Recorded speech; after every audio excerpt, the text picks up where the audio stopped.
मलाई छेत्रीको बडी मन पर्यो मिजु। बडी त मलाई पनि मन पर्यो। ओइ छेत्री। सलाम सेठ। मेरो माल सेठ। काम अधुरो गर्छौ अनि मालको कुरा गर्छौ?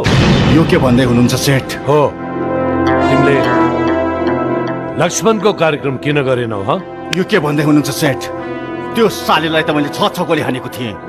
मेरो निशानामा परेको मान्छे स्पट डेड हुन्छ। तर त्यो जिउँदै छ। र हामीलाई यो कुरा मन पर्यो। त्यो हाम्रो बाटोको काँडा हो र त्यसलाई जसरी भए पनि मार्नै पर्छ। मलाई एउटा मौका दिनुहोस्। यसपालि त्यसलाई, त्यसपछि तपाईहरुले बोल्ने मौकै पाउनुहुन्न। यदि बाँच्यो भने मेरो नामबाट छेत्री भन्ने शब्दै हटाइदिन्छु। तेरो यो नाम होइन बाबु, म तेरो कार्यक्रम गरिदिनेछु। के कसो मिजु? मलाई मिज्जूको कुरा मन पर्यो। जाऊ मिजु, जाऊ।